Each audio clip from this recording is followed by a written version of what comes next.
Apex Online Racing is sponsored by Elgato, who created this lovely Stream Deck. For more information about the Stream Deck, the link is in the description below.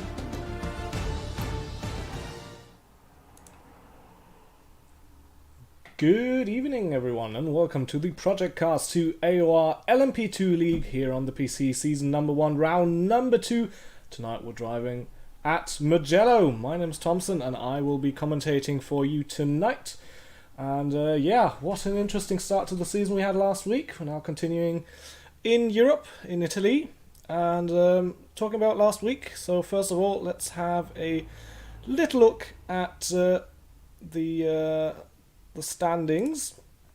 So here they are on screen now. Yeah, very interesting race. You can see a lot of DNFs there. It was quite a difficult race at Bathurst we had last week round. So in case you haven't watched that one, you might want to not listen for the next couple of seconds because there might be some spoilers incoming. But yeah, after Yoguk took that pole position, you can see there he's currently 20th with that bonus point for pole. Led away very well, had quite a sizable gap, and then just incident after incident after incident until he unfortunately had to retire. That gave the win to his competitor Bogey Franz, who also won the pre-season race. So that's technically 2 in a row there for the Norwegian driver from Team Understeer. And yeah, I'll put the team standings on top as well, just to have that covered as well. So yeah, tonight we're going to be driving at Mugello. Having a look here at the calendar, it's going to be an 80-minute race, just as last week at Bathurst. We'll have 15 minutes of qualifying and then 80 minutes of race time. The race will start at 12 o'clock local time, and we'll have 10 times time acceleration activated. So we will race past midnight in-game time, so we'll drive through the sunset and into the night, and then the race will finish in the dark. So yeah, it should definitely look good on camera. Just having a look at the lobby, I think they are still waiting for one driver, unfortunately. So not quite on time tonight, but I hope that's okay. And a bit of a controversy during the last week, because in Bathurst a issue became prominent. If you didn't know, there's 6 different LMP2 cars you can choose from on Project Cars 2. And 2 of those are fictional cars, so not actual real-world LMP2 cars, but, you know, cars that were made up by the developers for the LMP2 class. And the issue with those is that the fuel consumption is higher than with the other cars. So with those 80-minute races, and especially with the race at Le Mans we're going to have later this season, they simply have to pit more often. So that's quite a disadvantage. So every driver was allowed a free car swap without point deduction.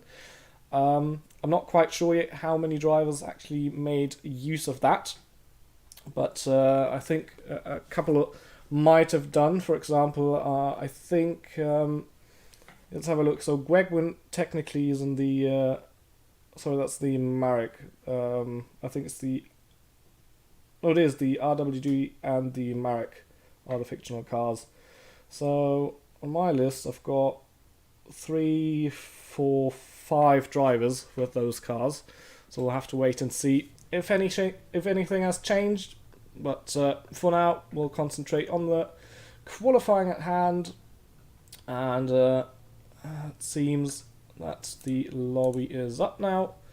So let's just check that.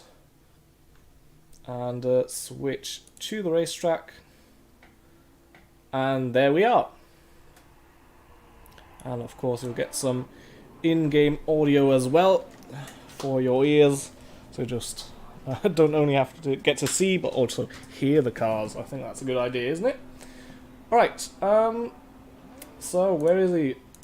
There we have last week's race winner, Franz from Norway. He's got the Mexican flag on his car, and he's warming up his tyres. He's gone out of the pits fairly early. You can see on the track map they like to put up or at the start of the qualifying session, as everybody exits and spreads out on track. Not everybody has left the pits yet, but looks like Bogey is currently 4th in queue, warming up his tyres. Mugello, very different track to Bathurst.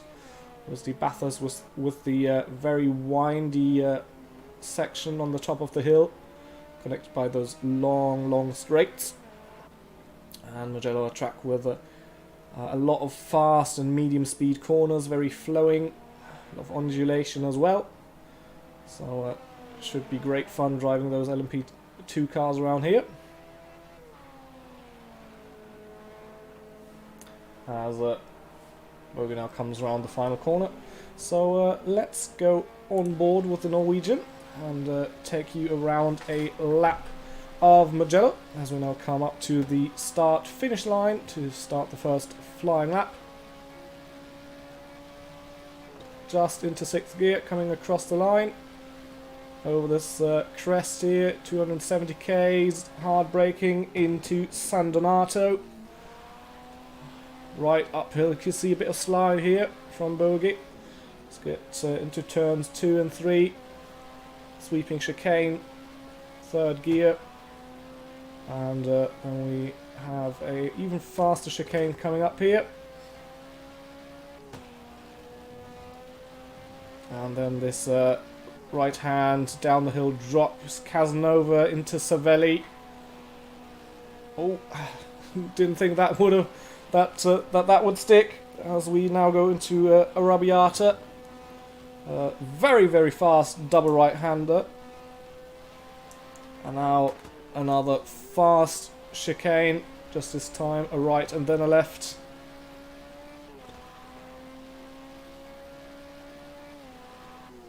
And now from 5th down to 4th, down to 3rd of trail braking here, taking the speed into the corner. And we've got another chicane. This one here though is flat, and then into the last corner here, turn 14. I'm going to take a very wide entry and then a late apex to accelerate out of the corner, which Bogey does, and then up to the line. Let's see what his first time is, and if he can beat Yogurt this time around. Currently 3/10 off with a 1:33.3, Yogurt with a 1:33.0. You can see currently in 3rd is Andrex with a 1:35.0. So let's see how many drivers can squeeze into that gap, but I wouldn't be surprised if the competition for pole position tonight is between Yogurt and Franz. Oops, that's someone that spun off in the gravel there, trying to get out of the way. Didn't catch who that was exactly.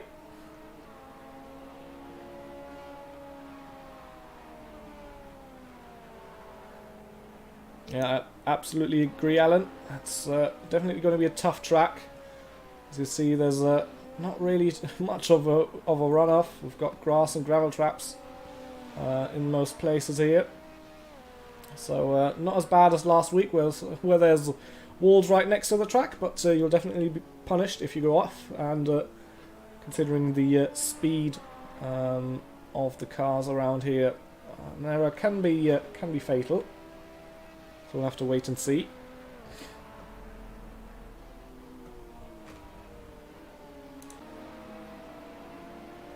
Here we have Crab, who already has a penalty towards his name. So maybe a pit speed infringement or corner cutting.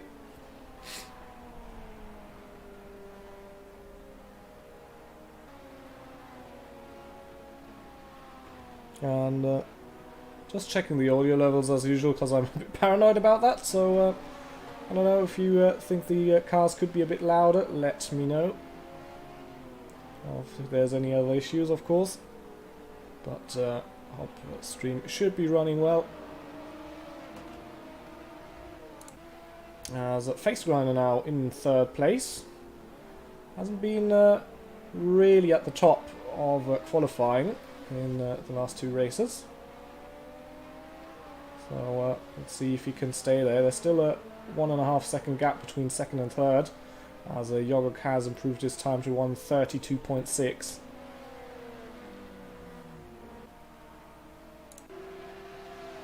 No, that wasn't Crab. Who was that? Is that... I think Stephen Carrier's his teammate, isn't he? Is that him? Yeah, he's into the pits. He was off into the gravel trap there in the background. There's Turbo in the pits as well. Not much happening at the front of the pack at the moment. 3 drivers haven't set a time yet. Cars could be a bit louder. Alright. There you go. Bit more in-game sound. As the Face Ground is coming up on his time. After 10th. Coming past the 2nd sector split. Let's see if he can manage to get a good 3rd sector as well.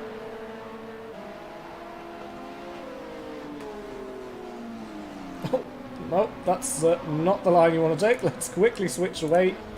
Pretend we didn't see that. As Turbo having a moment there, coming through turn 1. Ruined that lap. Hendricks avoiding a spinning car there. He's currently in 7th place, 1:35.0. Still hasn't improved on his first lap. It looks like he's currently on a flyer. So let's stay with him. Fortunately, didn't get a first sector split.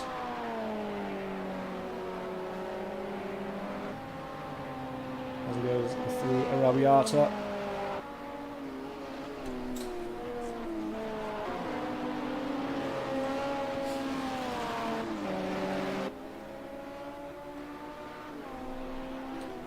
We've got a new 3rd now. It's Ultimate Kaiser. We've seen him in the top 5 more often than not. And last week he finished 3rd on the podium. So we will try to follow that up with perhaps another podium performance. That's past Inky Chris here coming out of the pits.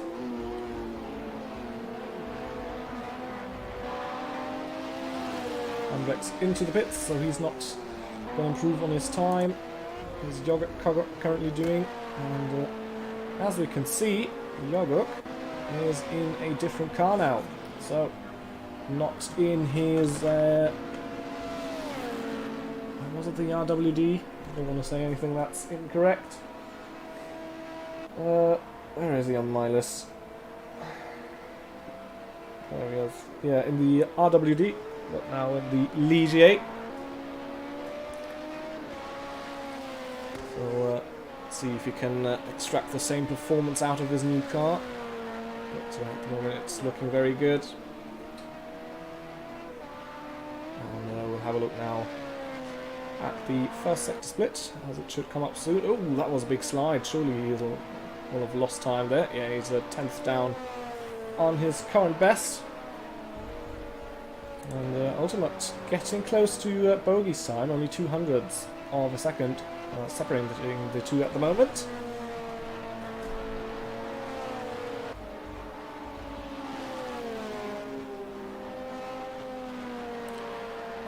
No, Alan. Young is not going to lose any points for changing cars, because this week it was decided by the league runners that because of the issue of fuel consumption with the fictional cars, that every driver is permitted one free car swap without any point reduction. Obviously further car swaps will get points deducted, and obviously you can't swap cars after race 4. So I'm gonna guess that this is gonna be the way it is, as Ultimate has a huge slide there. Tom the Hawks currently sitting 4th with 133.7. Interestingly enough, Bogey still hasn't improved his time since he set his first flying lap, as he's now starting a new lap, but he's driving into traffic, unfortunately. So might hold him up there. I think that might have actually also been his teammate. Inky Chris, currently P5, again, good performance there from him, and I was told by Chris' grandparents that I should say hello, so good evening if you're watching, and welcome.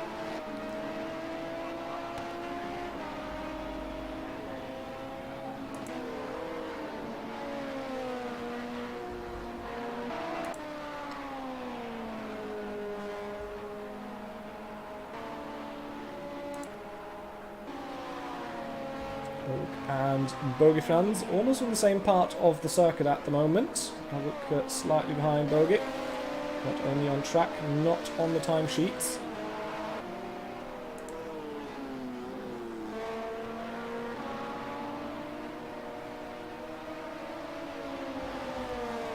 Inky Chris has now moved himself up into 4th position with 1:33.5. As Stephen Carey gets his lap time invalidated there. And Average Boy with 1 grid place penalty for pit lane violation. So I hazard to guess he forgot to put his pit lane limiter on when exiting. That's unfortunate. Bogey does improve, but only just. Yogurt currently, that wasn't on out lap, so he'll start his flying lap now. But Bogey has enough fuel to just do laps to the end now. Someone slid off there. That was Martin, it seems.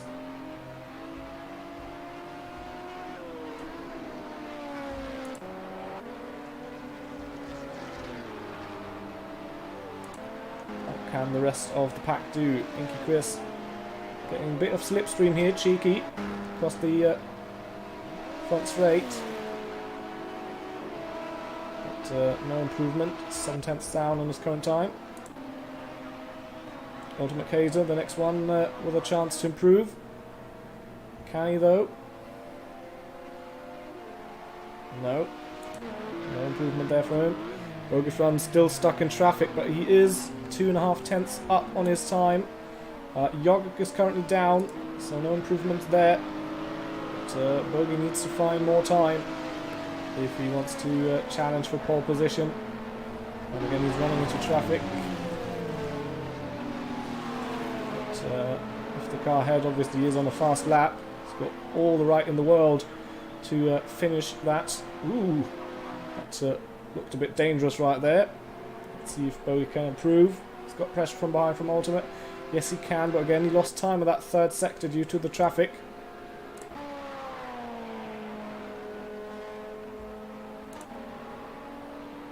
Inky Chris currently not on an improvement. There's Tom the Hawks, there he is, he's going to cross the line now. Is he on a flying lap? Currently 1 second off Yogurt's time. No improvement there. Face Grinder just moved himself up into 7th position with a 1:34.1.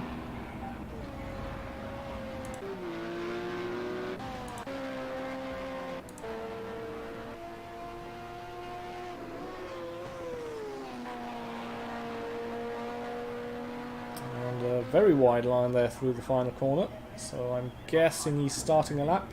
Nope, he's aborted, he's into the pits, he won't continue. Yogurt also in, he won't be improving anymore.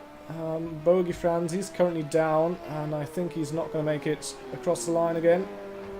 So it looks like no improvement there. Timberhawks still on a lap. Dusty just started one with just a couple of seconds remaining. Time has now run out, so everybody who's on a flying lap is permitted to finish that. Yeah, there's Bogey coming into the pits, not going to improve on his time.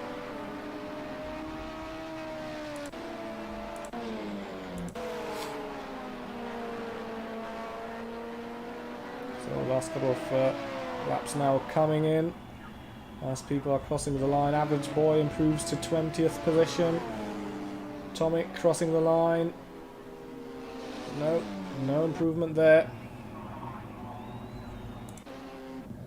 Timberhawks also not improving. Dusty is 4/10 up. That might get him a couple of more spots. Let's see if he can manage a good third sector there. Andrex just crossing the line. I don't think improved. He's going to start in 10th.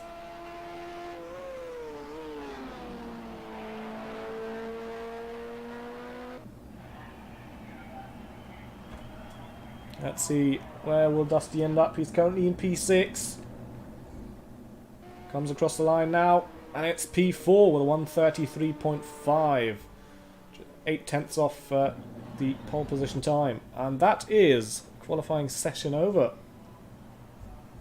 So let's have a look at the grid. So we'll have Yogurt in first, Bogeyfans next to them, and then in the second row we'll have Ultimate and Inky Chris, because Dusty has that one place grid drop. Then we have Tomberhawks and Eisenschenk, Atomic in P8, Face Grind in 9th, and Andrex will start in P10. Then we've got AS Turbo, WMDR Martin gaining 2 spots. We've got Crab and Ritvars. Then we'll have Fat Scout, Gwegwin, Uni, JJ, Huronic, and Exus for the top 20. And then we've got The Gnome, Average Boy, TPW, Domino, Rixie, Stephen Carey, and the last two Steve Allen and Admiral Loverod at the end of the pack. Alright, everybody's on the grid now. There's a 2-second window for everybody to check their setups and their pit strategy. And then after that, the race will be basically green flagged, but we won't have a standing start. Everybody will pull away onto a formation lap. Will be allowed to heat up their tyres and brakes, and then at a specified point, which is between turns 13 and 14, they will line up in a 2x2 formation and will then perform a rolling start where the leader has an acceleration zone where he is allowed to choose when he wants to start the race. So before we get going, I'll just take a quick sip of water to oil my voice, and then we'll get going in just a moment.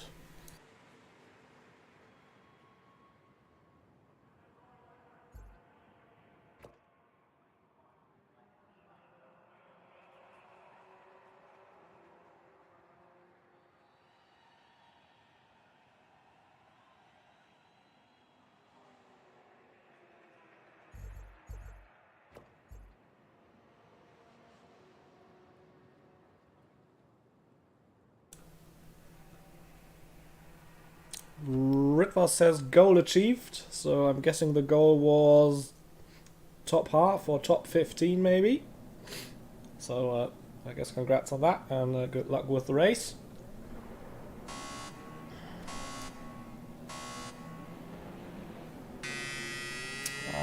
And you can see now the time is starting. The race is officially green, and you can see everybody pulling away now.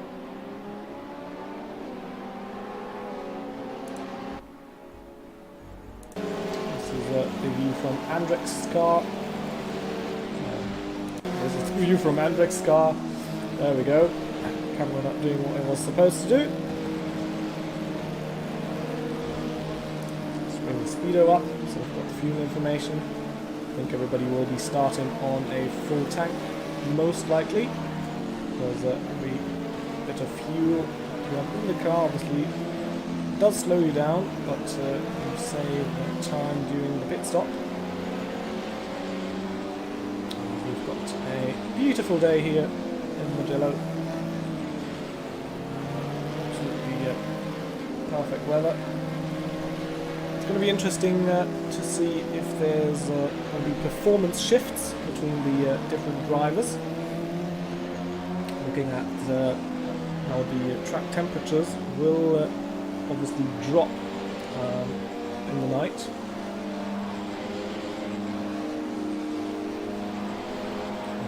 We're also probably going to be seeing quicker lap times later in the race compared to the start, obviously due to fuel load and due to the track rubbering in and cooling down.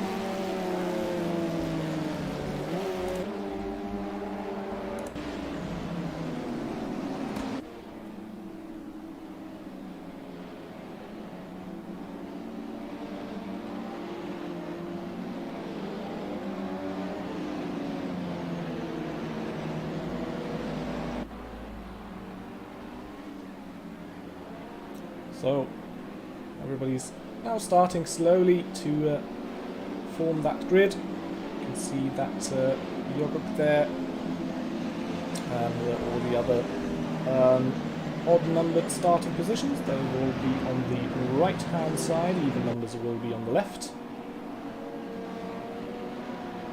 That is obviously in race direction. Not whilst viewing from the front. And everybody now coming around the last corner to start this race. Looks like a very nice grid there, so it's going to be Yogurt's decision when he wants to go. He's in the acceleration zone now. Still nothing.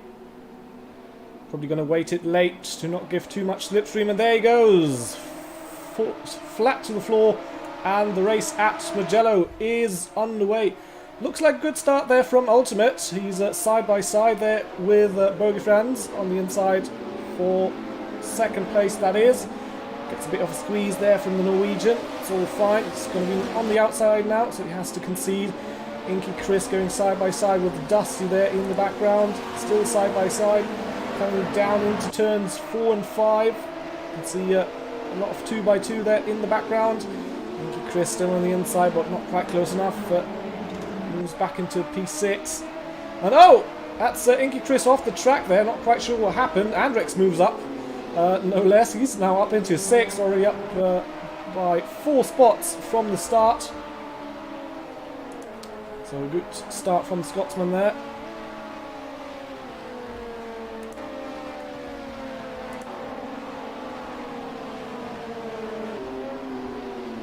We've got more cars off in the background there. I think that's Atomic. Oh! There's been a crash, and that's Crab and I think Rick Vars. Yeah, they're off. That was, I think, coming into turn 12. It's very unfortunate there. They are off track and probably move to the back of the pack. Andrex already with a penalty there. Let's have a look what that is. 1 second. So we already got the penalty at the end of the first lap.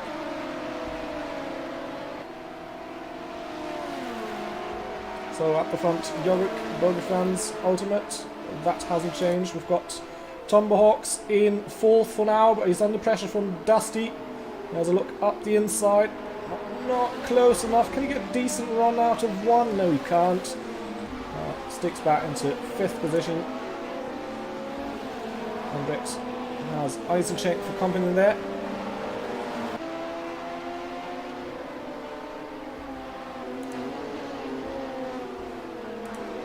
Martin 9th. Ink Chris did keep the car pointing in the right direction even though he was off track, so he's now in 10th. So basically the two Oricles, Andrex and Inky Chris, swap positions there.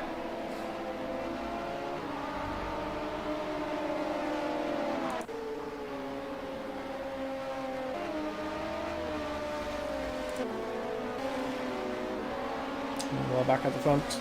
Dusty still putting the pressure on Tomahawks. He's currently the battle for P4.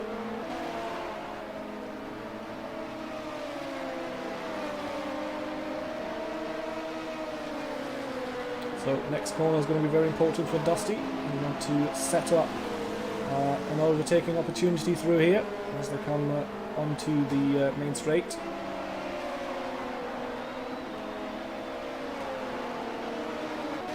So he's in the slipstream now, 4/10ths back. Is that going to be close enough though? And at the moment it seems like it's not.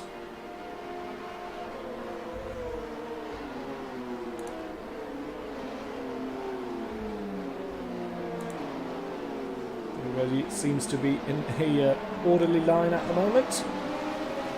Obviously got an 80-minute race ahead of us, so no need for unnecessary risk at the moment.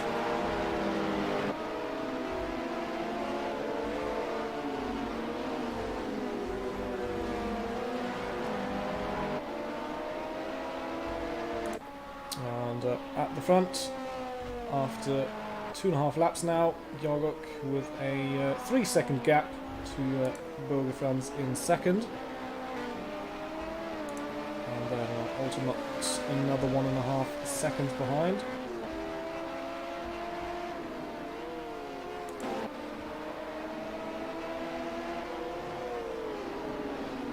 But for now we'll stay with the battle for P4.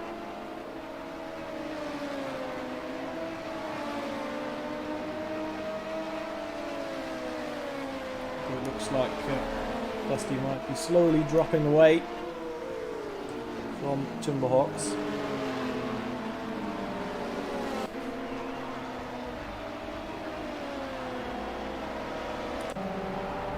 Inky Chris now dropped down to 11th. It's got W. India Martin and AS Turbo there ahead of him,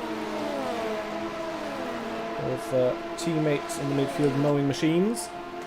The two very orange Ligiers as they now go side by side into turn 1. And it looks like Martin could make that one stick. But, it's not the smartest move perhaps, considering he's got they've got Inky Chris right behind them. So perhaps his teammates, they should work together. For whatever reason, Martin has his wipers on. Not quite sure why that is.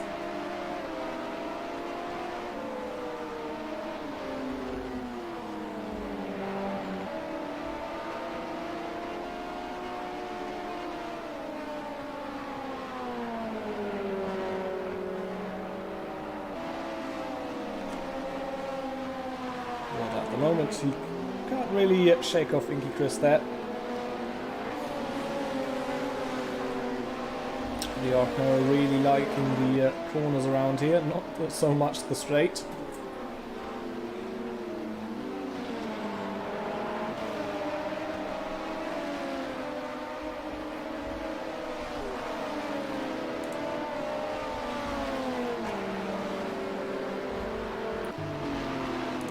So, first 5 laps, or 4 laps plus formation lap completed.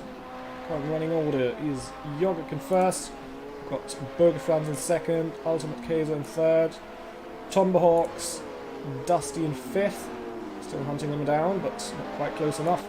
We've got Andrex in P6 after gaining 4 positions on lap 1, Eisenschenk in P7, Face Grinder in 8th, very closely followed by AS Turbo, and then AS Turbo's teammate India Martin in P10.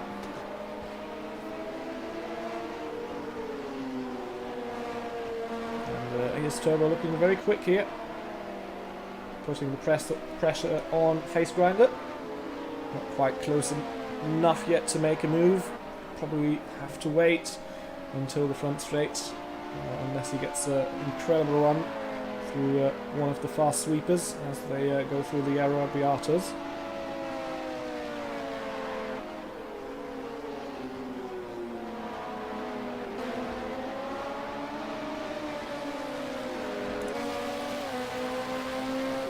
Cockpit view from AS Turbo as they go through turn 12. So this is the important part of the track where you want to set up the move flat out through the chicane and then into the last turn.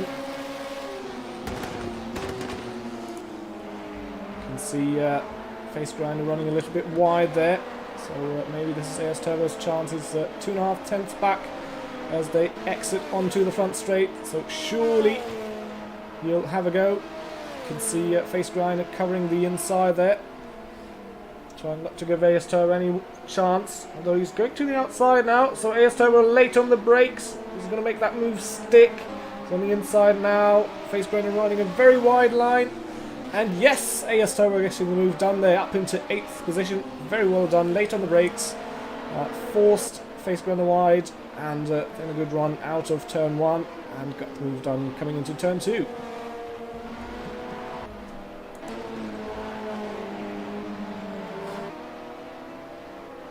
Behind, it's not going as well for AS Turbo's teammate Martin here. He's being put under pressure from Minky Chris, who's trying to recover after that off on lap 2, I think it was.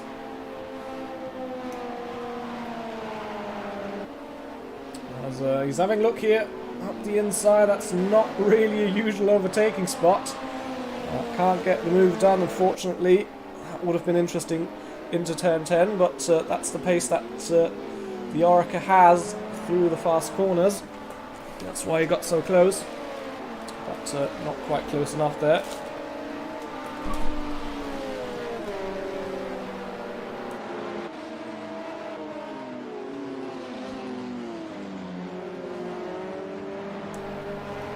Oh, that was quite a wiggle there.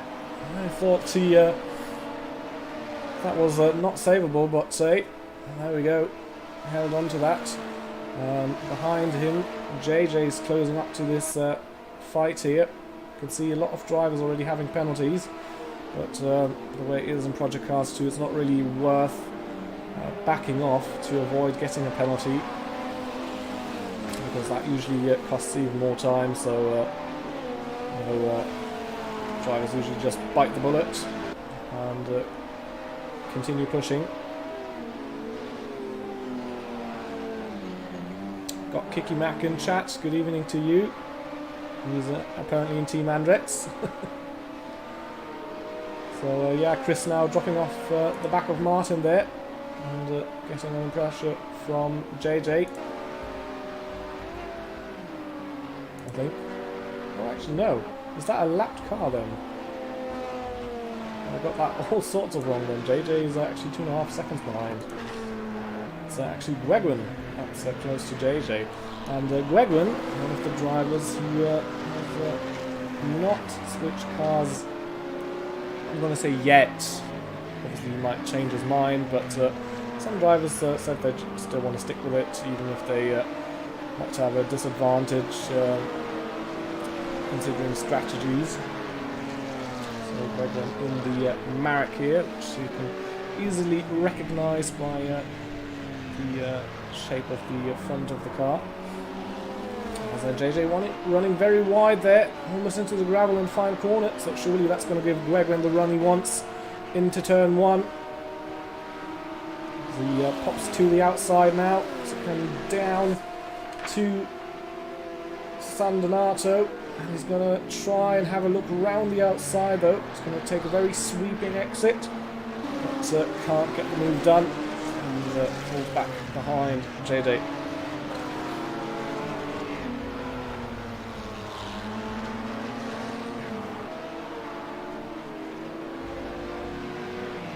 Again, having a little look there, showing himself in the mirrors.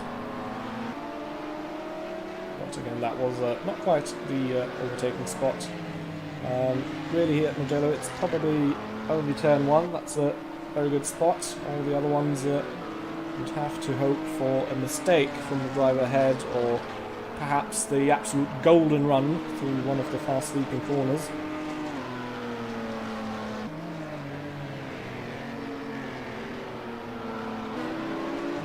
And behind Gregory here, Atomic coming into the picture.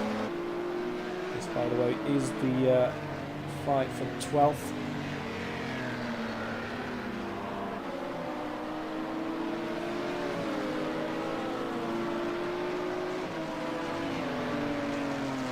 Let's just have a quick look at the current penalty situation. So Andrix with 1 second, Face Grinder 1, Martin 2, JJ 1, 3, Atomic, 4 seconds for the known, Average Boy with 1, Rick Rise with 2, Uni with 2, Crab with 2, and Fat Scout with 2 seconds as well.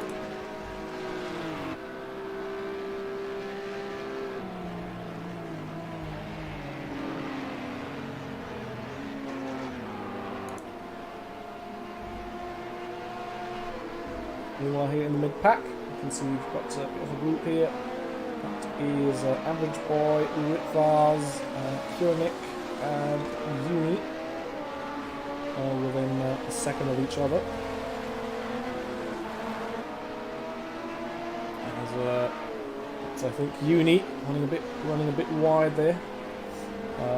In the exit of, I think that was turn 3. So he fell off the track a bit there. You can see he's in a bit of left-right to get the dirt off the tyres there.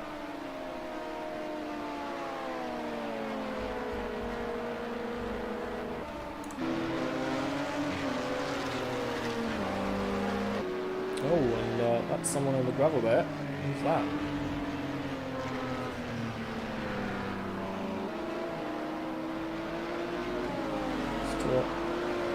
Having a look at my delivery charts here, which is unfortunately very pixelated. If that's one of the drivers who switched their cars, it's even harder to tell. Yeah, there we have him, Admiral Loverod. Took me a second to find him, but I did. So, not running too well for him tonight, unfortunately. Currently in P26.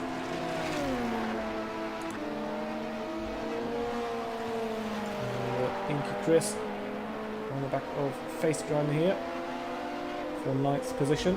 Andrix has moved up into 5th, so I'm not quite sure if someone had an off there. Andrix now up 5 positions from where he started.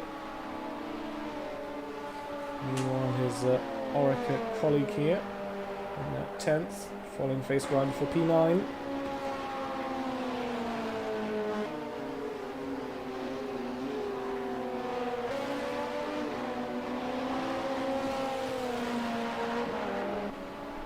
So looking very good tonight for Team Inky Rex Racing, as Inky Chris having a look up the inside here. Is there going to be contact? No, just manages to keep the distance as they go through the fast chicane. Oh, that was so close, and very dangerous with the understeer you get from the dirty air. But Inky Chris with a very unconventional move there, going for it into turn 12 through 13 as well through the chicane, and that's Inky Chris up into P9.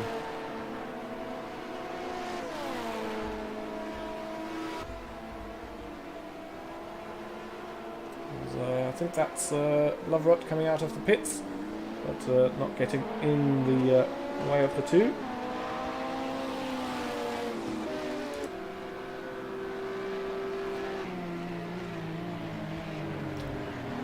Wegman still trying to play catch up here with JJ. And,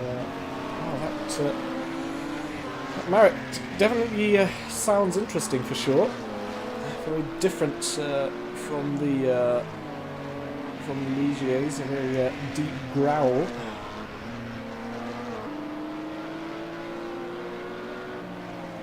So great sounding that car there.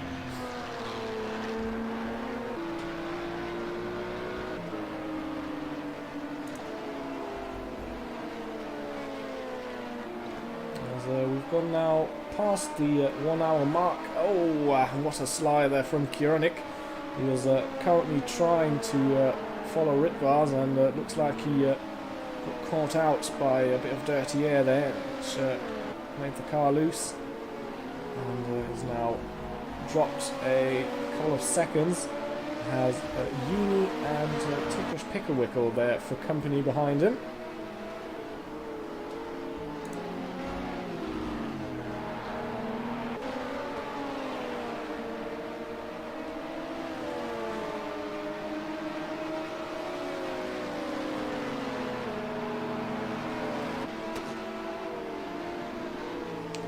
So, again through the final corner, quite sure if anyone is close enough to maybe try and go for a move. TPW looks like he got a good run there out of the final corner. He's in the slipstream, so surely he'll try and shape up a move. He actually can go to the inside as well. Uni leaves that door open. And that's move done for TPW into 19th place. As I say that, he doesn't get the best run out of one, but you can hold on to it. So Uni now down into P20. It's Kieranuk having a little off again. And I think that's no love rod there, letting everybody go past.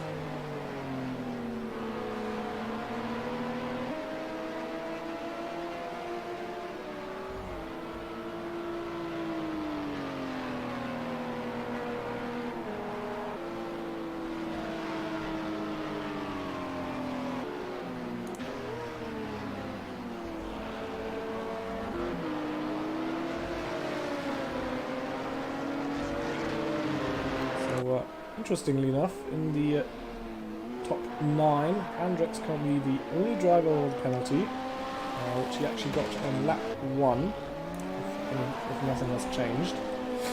Yep, 1 second penalty. But at the moment his gap to Eisenschenk behind, you can see him in the background there, is 1.8 seconds.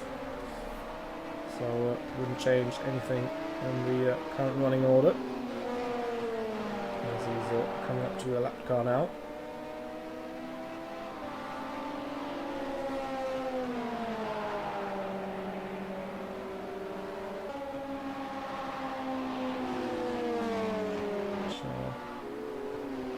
Lets him pass very nicely. Thank you very much.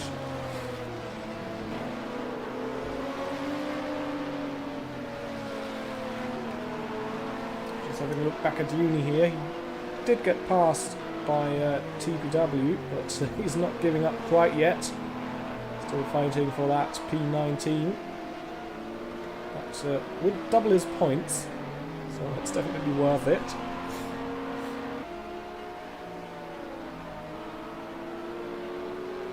He's having a look around the outside here at turn 12. Sorry, that's not turn 12, that's Arabiata. It's 8 and 9. But no way getting past anyone there.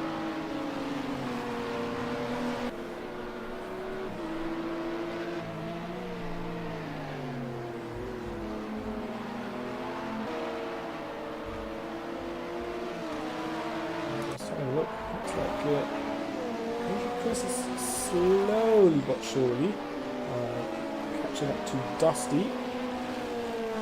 Would be for P8. As I've mentioned before, Inky Chris obviously trying to regain the positions. He lost with that little excursion. I think it might have actually been right here in the exit of turn 5.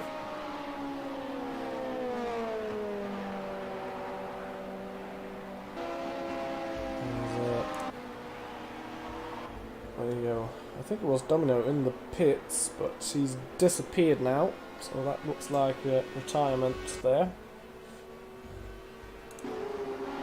And AS Turbo actually side by side here with Eisenschenk. And I think that's, yeah, AS Turbo moving up past Eisenschenk, that's for P6. So AS Turbo continuing his march the order. Next up would be Andrex, but that's 6.6 seconds away at the moment.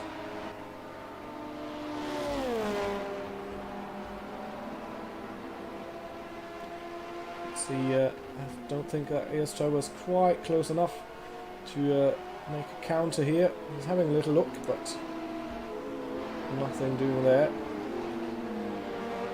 Chris and Dusty here, the next battle pack behind. You can see Inky Chris not really having much of a chance going down into turn 1, but through the corners he's right behind Dusty. So that's That's the nature of the Oracle, obviously. It's very quick through the corners, not so much on the straights.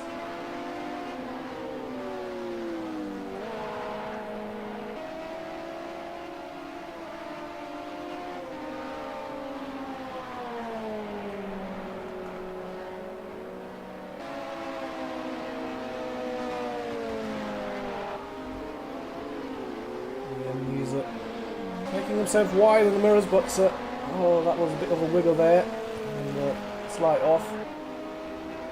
Cost him a couple of tenths there, which releases a bit of pressure from Dusty.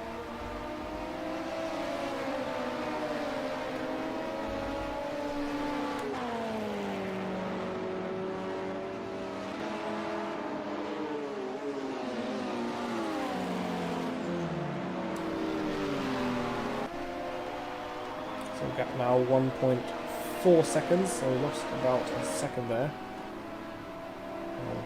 Well, now it's down to a second, so it's not very accurate, that timer up there. So let's say it was about 6 tenths then.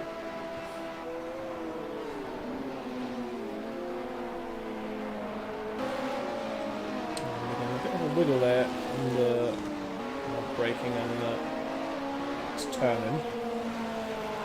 Seems like the car is a bit nervous. And, they've now run under half tank, I think. Yeah, pretty much. 30 litres left in the tank. And I think the fuel tank size on these cars, excuse me, is 75 litres.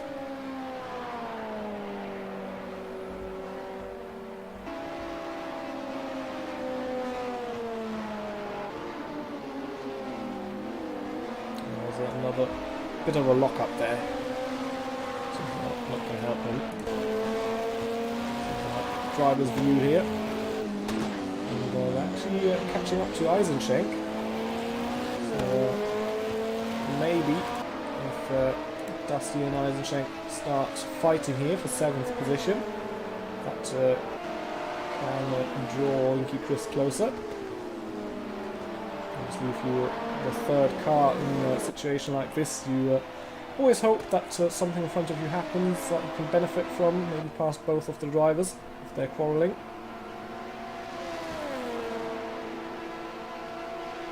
Good evening, Dominic in chat. His connection died, unfortunately. That's very sorry for that. Very unfortunate. But yeah, welcome to the stream then, I guess. And good evening to everyone who has joined the stream in the last couple of minutes.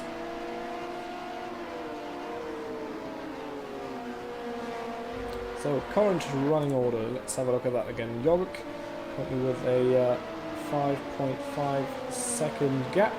And I've just been looking at that. The last couple of laps, he actually was consistently a couple of tenths slower than Franz, who was in second. So maybe you're already starting to, you know, just going as fast as he absolutely has to, not going on any unnecessary risks. Ultimate in a third at the moment, Tomahawks in P4, Hendrix a very solid P5 at the moment. AS Turbo in P6, we've got Eisenschenk in 7th, followed by Dusty in P8, and Inky Chris in 9th. A bit of a group forming here, and actually Face Grinder is not too far away as well in P10.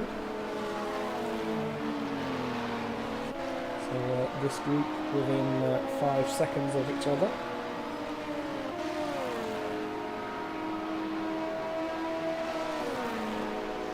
And then further down the running order, we've got Martin in P11, JJ, Wegwin, we've got Atomic, the Gnome in P15, Average Boy, Rick Vars in P17, TPW 18th, Uni P19, and Exus in 20th, the final points paying position. And we've got Koenig closely behind.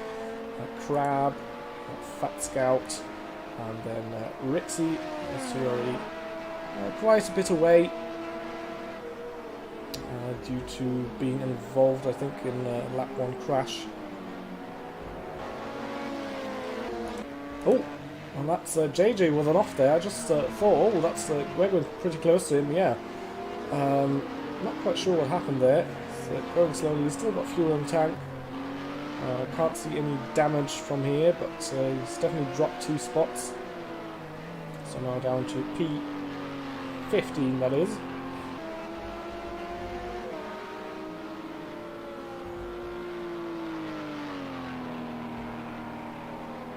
And I think that's Atomic off there, yeah. Off the inside there of Arrabbiata. And that moves JJ back up into 14th, and Atomic down to P15, and he's got Average Boy right behind him for company. He's going to try to profit from the off.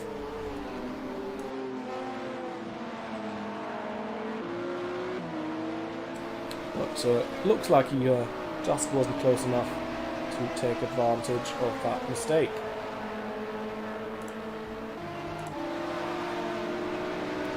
Meanwhile here, the fight at the bottom of the points paying positions. We've got Uni, TPW, Exus, Kionik and Crab all in the train. As Exus has a bit of a wiggle and another twitch there. He's surely compromised here coming down the front straight. TPW will try and get past coming into turn 1. Pops out the slipstream now. It's going to be at the outside for turn 1.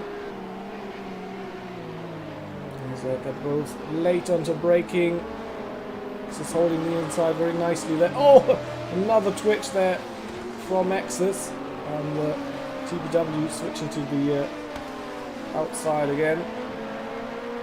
And Exus really trying to get every inch of performance out of the car there, but now loses 2 spots as Kionik and Crab move through. So Kionik now P20 as Exus drops to 22nd, outside of the points. And that allowed Uni and TPW to pull away.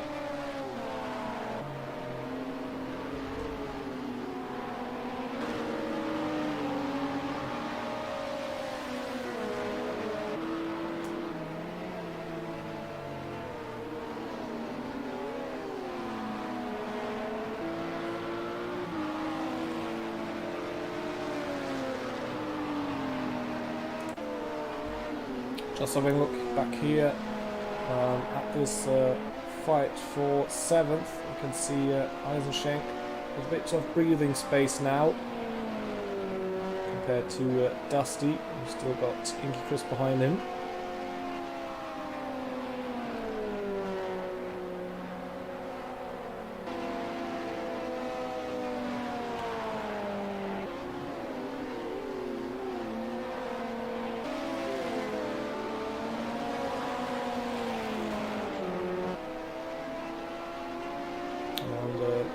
So we've got Admiral Loverod in the chat. Good evening to you. Welcome to the stream. And, unfortunate that you had to retire, but maybe a bit more luck next time around.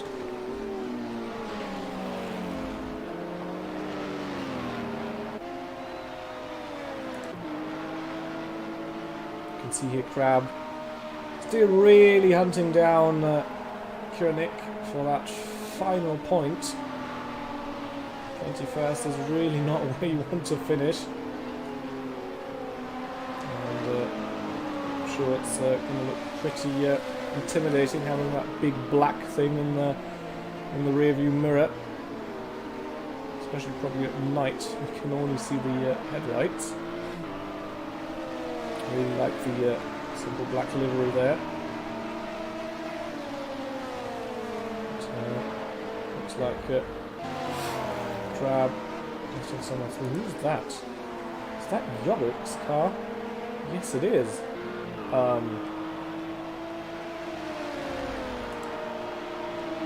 Why does it look so damaged when I'm on board with Crab, and it looks fine when I'm on board with Yogurt. That's interesting. Haven't seen that before.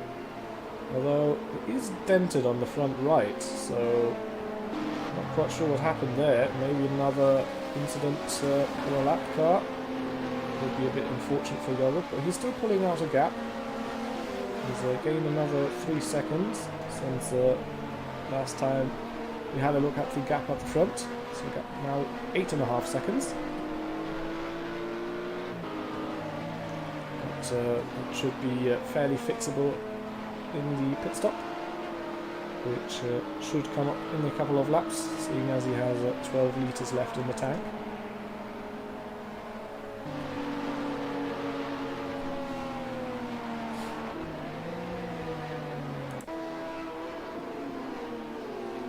Inky Chris still hustling away, trying to put Dusty on the pressure. You never know if the car in front of you might make a mistake, so it's always important to keep that pressure up, especially in those long races. You can hope for maybe concentration slipping. Obviously you have to try and keep the focus yourself as well. It's a very important part. You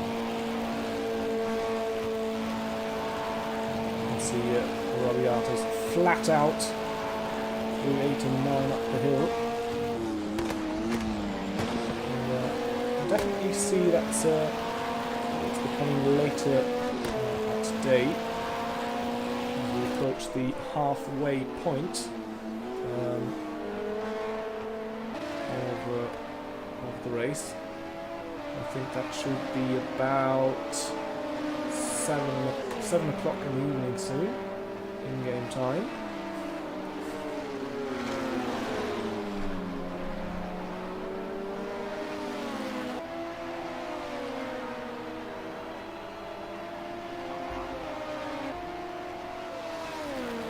You can see Inky Chris trying to stay in the slipstream here.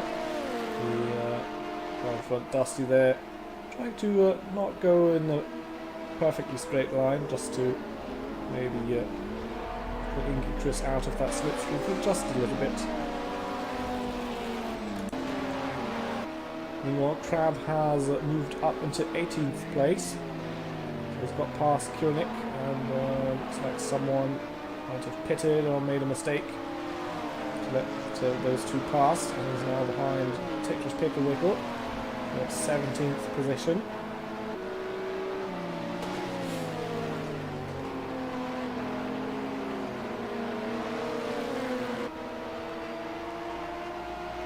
As they come onto the front straight now, should be a good opportunity for Crab.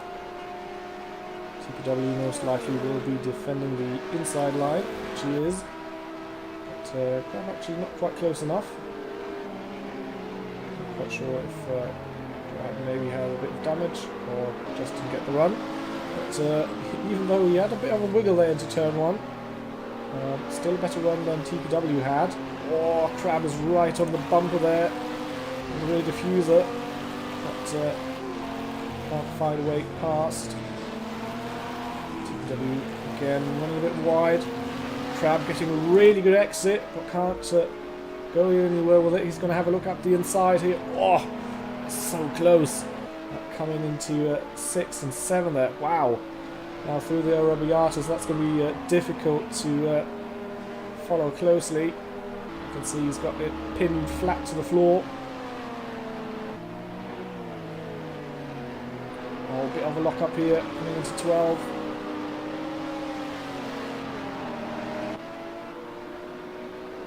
Into turn 10 that was, sorry. This is turn 12. And again, another lock up, so I need to actually correct myself there. As the I'm still correct with the lock up in 12. As I come through the chicane now to the final corner. Crab will want to get a good run out of here to get himself into good position into turn 1. You can see the setting sun now reflecting off the cars. That's someone in the background there pitting. Not sure if that was Rixie. Actually, Bogey Franz is the first of the top group into the pits. Got 6.7 litres left in the tank. So he'll put more fuel in now, and then he'll get going again. Going to see where he rejoins. Crab didn't get past into turn 1, but again nearly runs over TPW here on the exit of turn 3.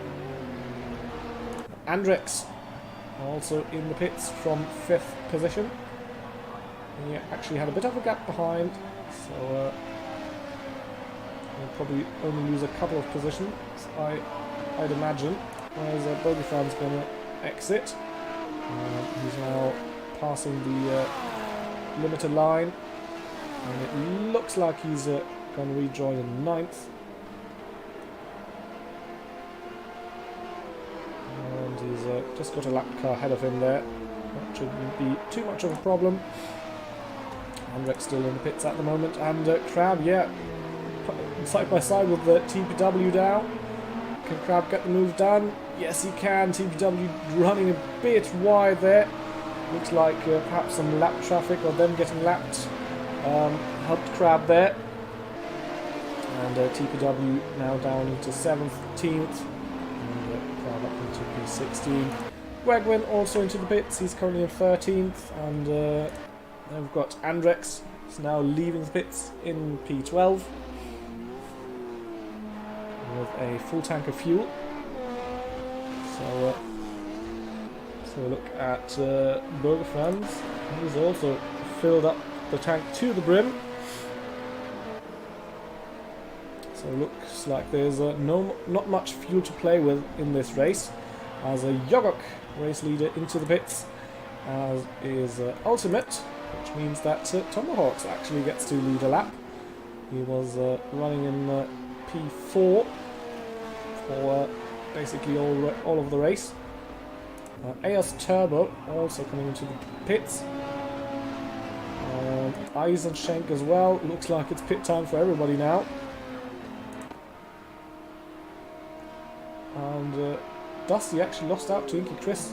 Missed that, unfortunately. So Dusty now behind. 2.7 litres in the tank. Inky Chris 2.5. So they will come into the pits with very, very empty tanks. JJ also into pits. Will be already back up into 6th.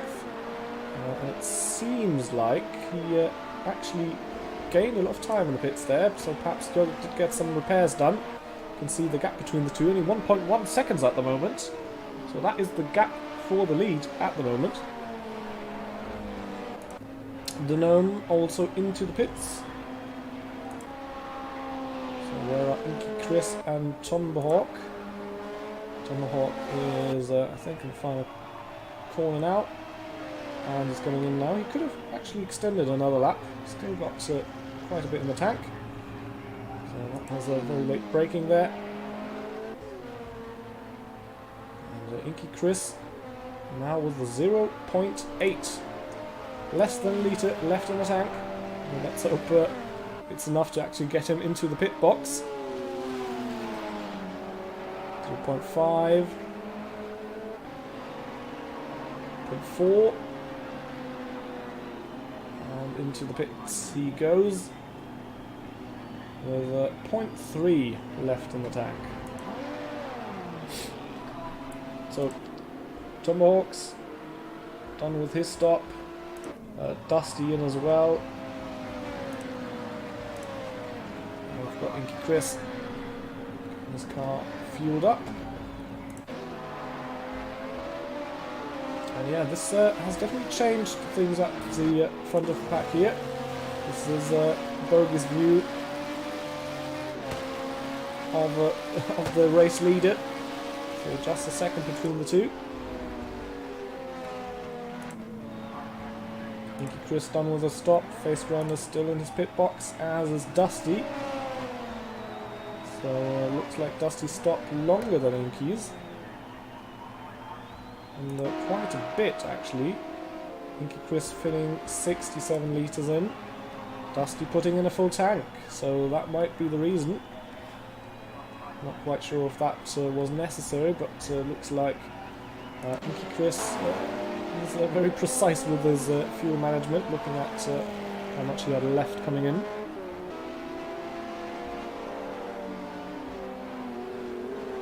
As it's slowly getting dark now. So Dusty exiting now, Kurnik in the pits, Uni just exiting his pit stall now.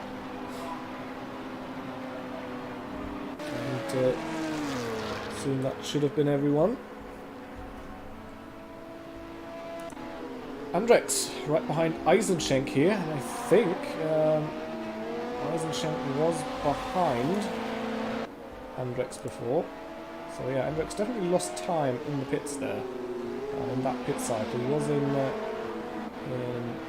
5th, and with Martin now pitting, he's now in P6, so he lost that spot to Eisenschenk there, and we'll try to regain that now on track. So he has a bit of slide there through turn 14. It's not going to help his run. See, he's losing time, even though he's in slipstream.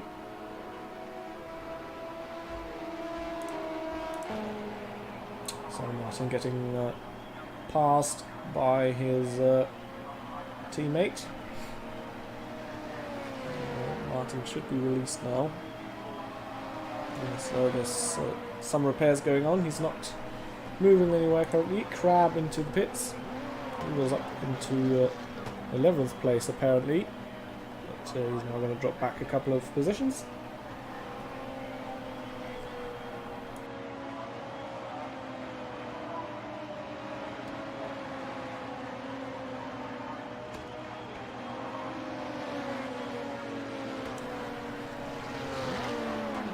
And there he goes. So, Hendrix still hasn't found a way past Eisenschenk yet. And he's right behind.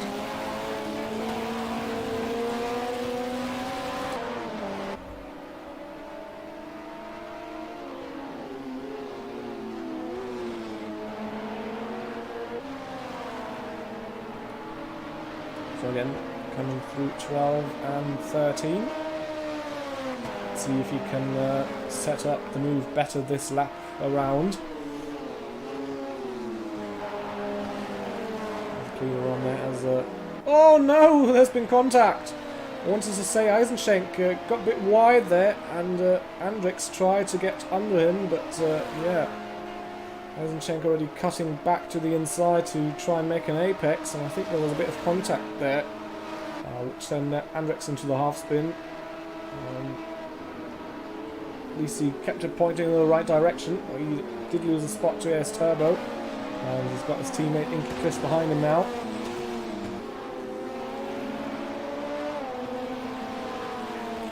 So that's unfortunate for Andrex.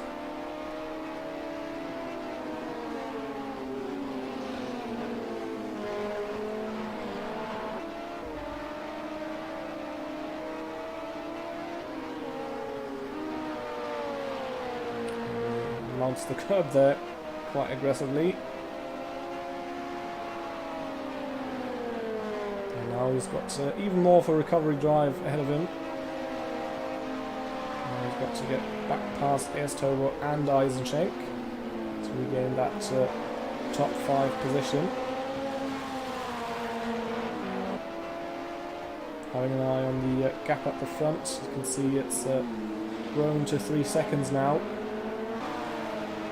Looks like Yogurt can again pull away from Bogey. Although the gap is now significantly smaller than before the stop. We've got Fat Scout coming into the pits. So he was out on that tank for quite a while. And almost pulled into the wrong pit stall there.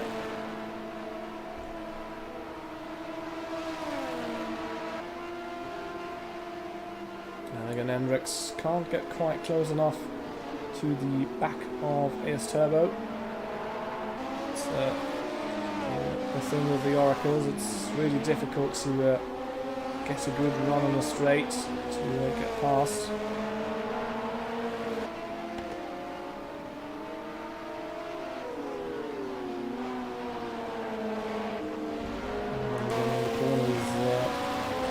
right behind the car ahead, but yeah. So definitely more difficult to get past in the corners than on the straight. And so Andrex has to bide his time.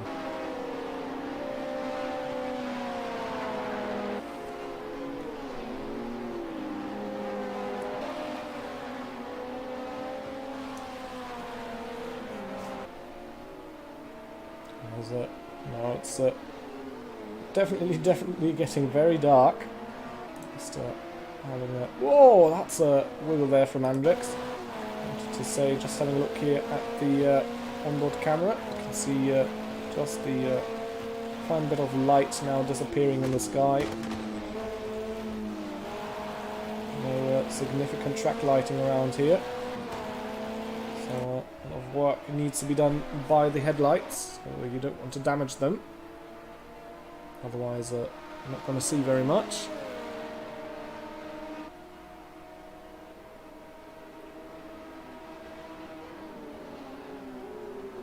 So we're past the 30-minute mark now. So under half an hour left in this race. The leader is currently on lap 32 after a bit more than 50 minutes of racing.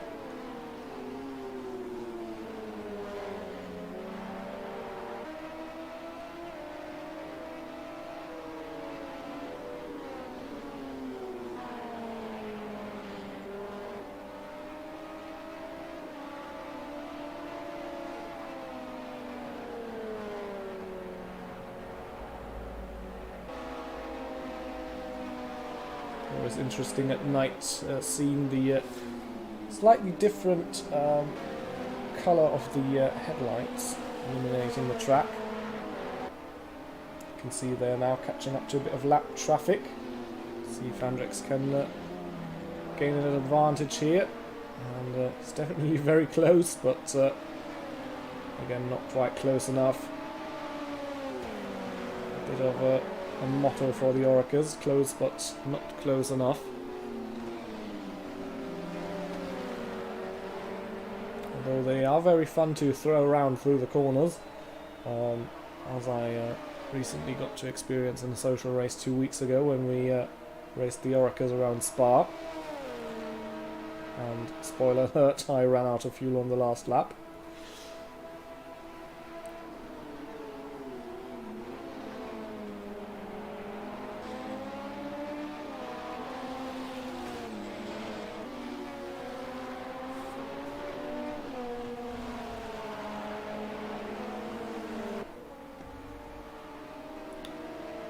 So, Jorg now on lap 33. That sounds like a good moment to have a look at the current running order. So, up the front as Jorg laps another car at the moment. He's leading with a 6.5 second gap to Bogefrans behind. And then we've got Ultimate in third. He's at the moment looking like he is on a good way to finish third 2 times in a row, so 2 podiums there for him. That would be a decent achievement, I'd say. Tomahawks currently sitting in P4, 14 seconds behind Ultimate, and Tomahawks finished last race in P4 as well. So first of the non-podium finishers, unfortunately, but still a decent amount of points. We've got Eisenschenk in 5th. Got AS Turbo in P6, and looks like something must have happened to Andrex, but he's dropped back 2 seconds now. He's currently down in 7th. He's got his teammate Inky Chris behind him there in P8. They've got Face Grinder in 9th, and Dusty currently in P10. And looks like TPW and Kieronek are on the same piece of track again, as the gap between the two is currently just a second, and Kieronek is currently following the Gnome. That's a group fighting for P15 at the moment. P15 would gain 6 points to whoever finishes there.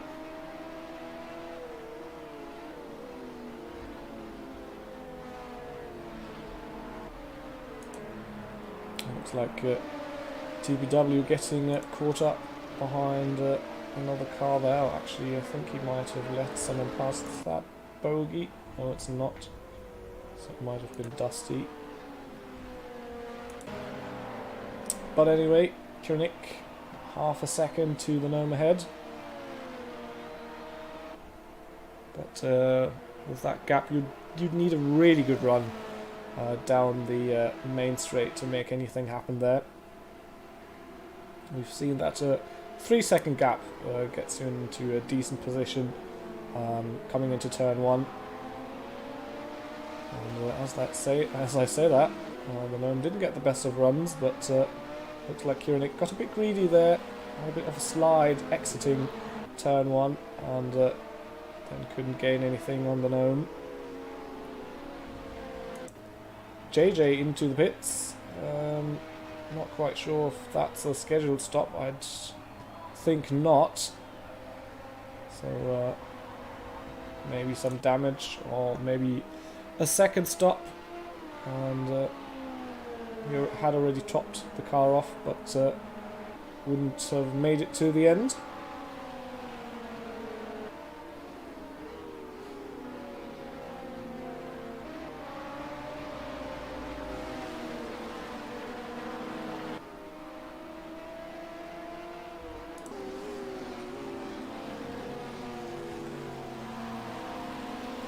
So, fully dark now. This camera angle is actually a bit jittery for some reason, so let's not use that. And something at the front is happening here. Looks like Andrex has caught back up to ASTO, and ASTO has caught up to the back of Eisenschenk. So that's actually the fight for P5 then.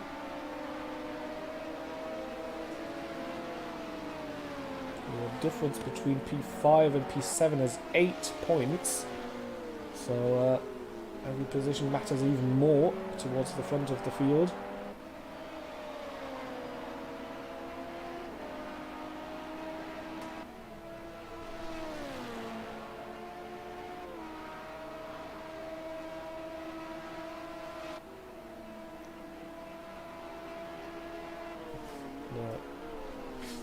Just having a look, obviously Andrex's race last time around didn't go too well, with him not finishing the race, so he's currently still sitting on 0 points, whereas AS Turbo actually finished 5th last week, and with that P6 that would be another good haul of points. And Eisenschenk started last race strongly, but then only finished in 14th. Eisenschenk, obviously the teammate of Ultimate, so if they both have consistent top 5 finishes, like at the moment it seems like they have the pace to do that, they definitely will be a strong contender in the team standings.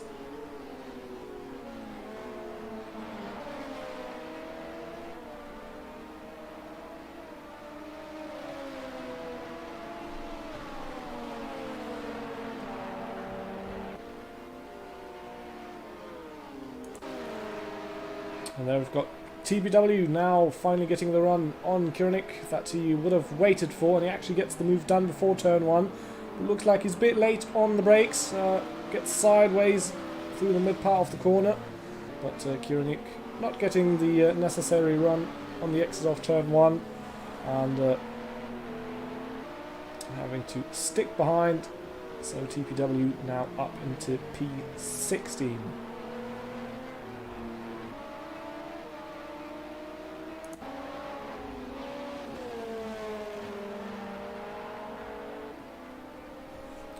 So with just under 20 minutes remaining, seems like currently the top 10 drivers are still on the lead lap. There's currently lap 37.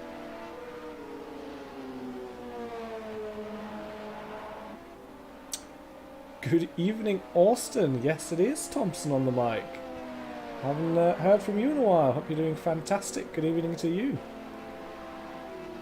Oh, Andrex running a bit wide there. I think he actually touched the gravel as well through a Arrabbiata, as I've said. Lorica very strong through that corner as well. Not all the cars actually able to take that flat depending on fuel and setup.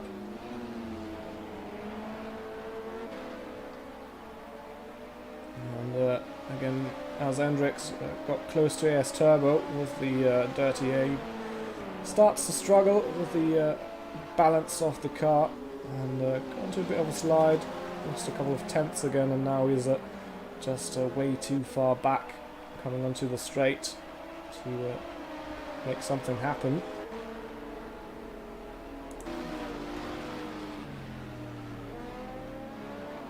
Actually, ooh, that looked a bit scary there. TBW catching up to the Gnome here. That would be P15. Looks like the Gnome had a bit of a moment there going through the chicane, and TBW nearly ran into the back of him.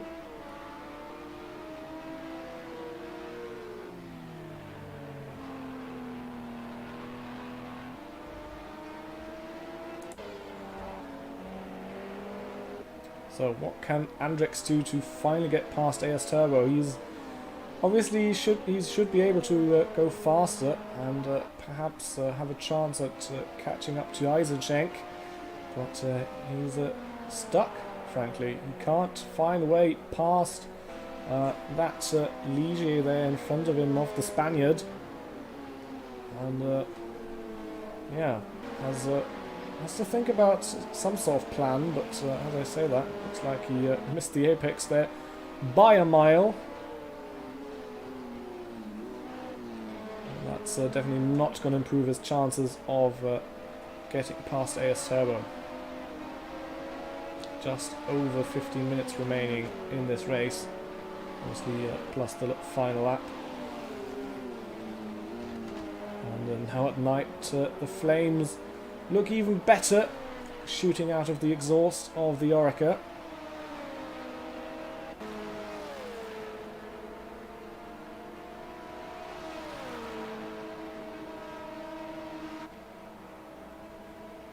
See Inky Chris still there, thereabouts, not too far behind Andrex. So Team Inky Rex Racing currently looking for a double top 10 finish. But Andrex is currently working very hard at improving that result for the team.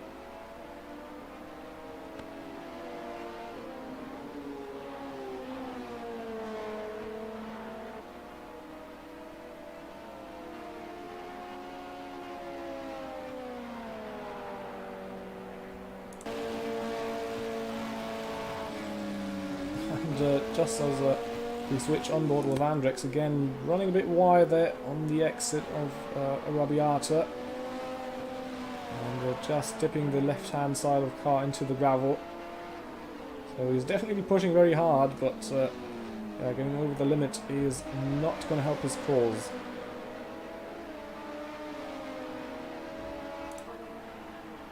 Just for information, TPW has now made it past the Gnome, so he's up into P15.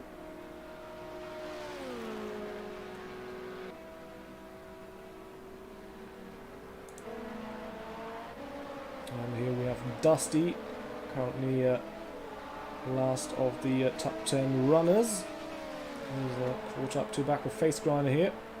Looks like he might be a bit weak here, coming into left hand. Oh, really not an overtaking opportunity usually coming into the final corner, but looks like Face Grinder might have a bit of damage or something going on, because that was pretty slow, or he just ran extremely wide. Let's have a look here on the back straight. Doesn't look like we'll have a chance to get back past, so that's P9 for Dusty then at the moment.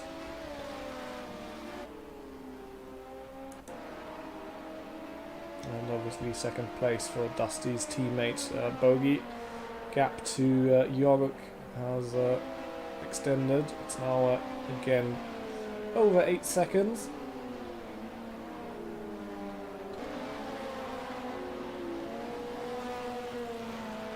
Andrix still following AS Turbo as someone who gets out of the way very nicely there.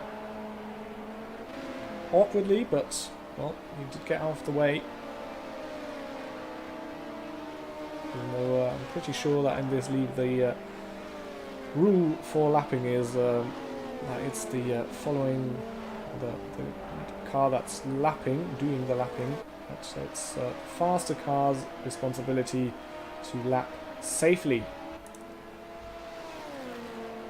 Looks like there might have been some sort of incident there for Eisenschenk, or some traffic, because he's dropped back again into the range of AS Turbo and Andrix. And I think from Andrix's perspective, the best thing that could happen is that these two in front of him have a fight and hold each other up, and Andrix can slip through. But yeah, it looks like Eisenschenk is struggling a bit. Not sure if he's just losing focus at the moment, but he did dip 2 wheels in the grass there in turn 2. And AS Turbo now running wide. Andrix is having a look round the outside here, coming through turn 7. Can he make the move stick? Next up there, Biati is going to have the inside there. Oh, just avoiding contact there, and AS Turbo has to get out of that, and that's Andrix through. That's exactly what I was talking about. That Andrix would hope that something in front of him would give him the chance to slip through, some mistake or a fight or whatever. And now after probably 20 minutes of looking at AS Turbo's gearbox, Andrix is now through into P6 and has got his sight set onto Eisenschenk, but just as I say that, there's been a bit of a wiggle there from Andrix's car, which puts him in a vulnerable position here as they come into the final corner. He's going to need a very good run through here, and again a slide. That's not what he wants. And I think he's going to be re-overtaken here as they come across the start-finish line, the side-by-side. And yeah, that was the chance for Andrix, but it looks like he might lose that straight away. Again, they're still side-by-side. AS Turbo is going to be on the outside, though. So Andrix will have to defend this very heavily as he can. He brakes as late as humanly possible. And looks like he can just fend off AS Turbo from getting back past. That was very crucial for Andrix's race, and now he has to focus, get back into the rhythm, and hunt Eisenschenk there to get back into that top 5 position that he was in earlier in the race. What a move from Andrix. Incredible stuff.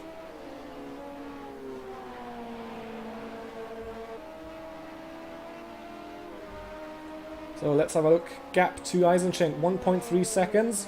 And just over 10 minutes remaining in the session, so should be very possible for Andrix to try and start a fight here for 5th.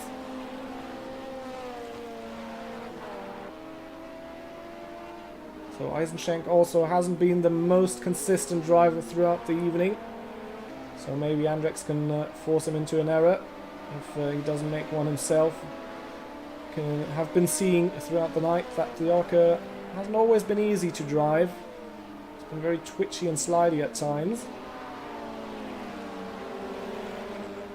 And again a bit of a slide there. Oh no, and Andrix is off into the gravel. Oh, just as I said that commentator's curse, I'm very, very sorry.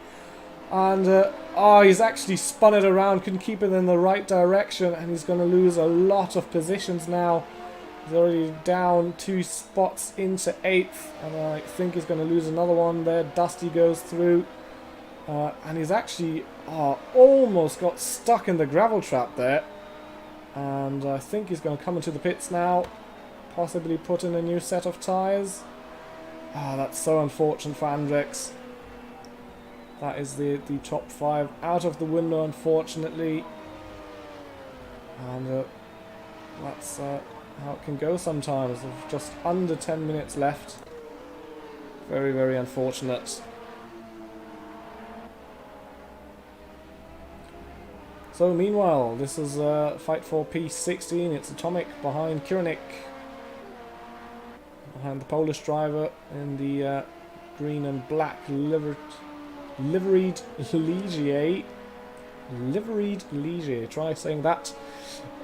quickly 10 times.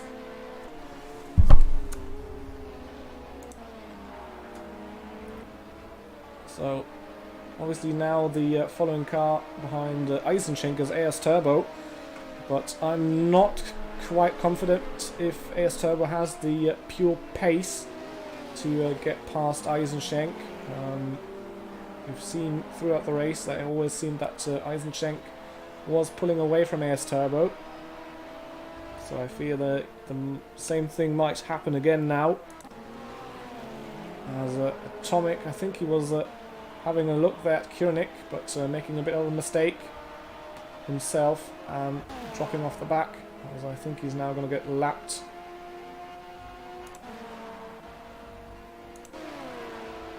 Dusty, that is. So let's stay with Eisenschenk and AS Turbo here for the last couple of minutes. Let's see if the Spaniard can mount a challenge.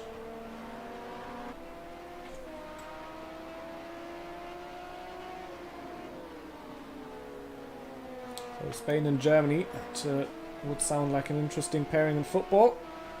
But here it's in the LMP2 League on Apex Online Racing.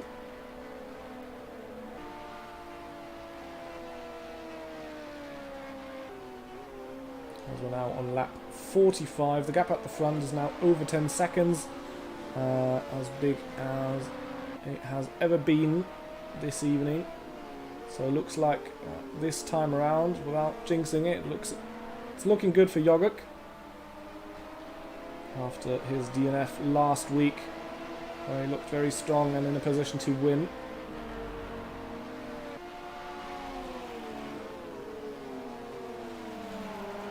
Well, AS Turbo definitely not giving up on Eisenschenk.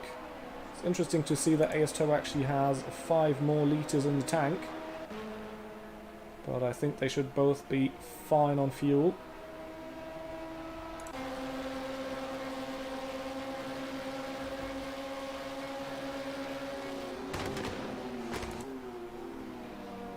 And here the exhaust pops on downshift. Oh, and it looks like Eisenschenk ran a bit wide into turn 2. That might open the door for AS Turbo here. He's really close now, but it's not going to be enough into 4 and 5. And they've got quite a way round the track until they come back onto the straight. So let's see if AS Turbo can try and pressure Eisenschenk into another slip up. He runs a bit wide there on the exit of Arrabbiata.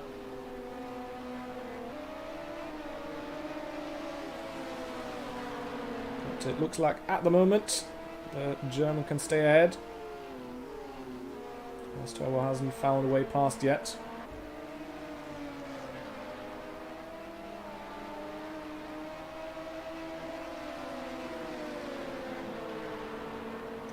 Five minutes remaining in the session. So last couple of laps now.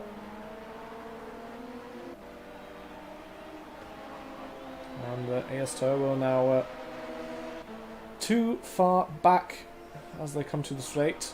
So couldn't hold on to being that close throughout the lap.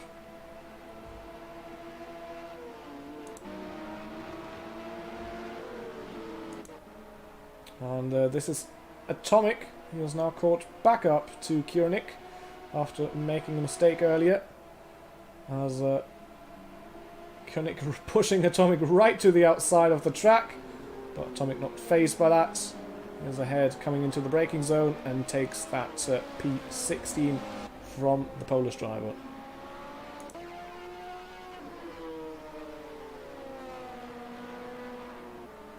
So back to the front. AS Turbo still hunting down Eisenschenk as they go through Arrabbiata.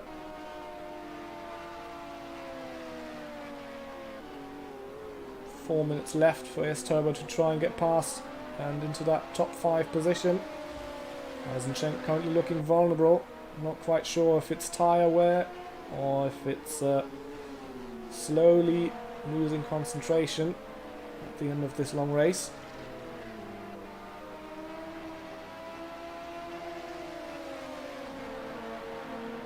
It's definitely in a good spot now as they come to the final corner.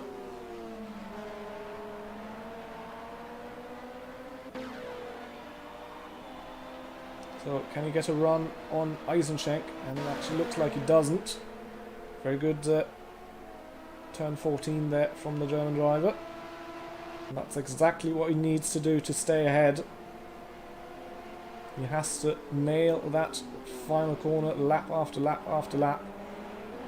It's not too big of a problem if he messes up somewhere else, but he's opened the door for AS Turbo, messed up turn 1.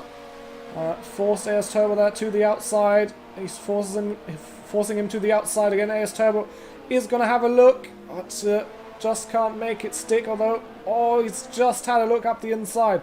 Still not close enough. Surely they're going to be side by side coming into the next corner again. Yes, they are, but Eisenschenk swooping around the outside there and holding on to it for the moment. But the pressure's definitely there. Is Eisenschenk gonna crack? Is AS Turbo gonna make a mistake?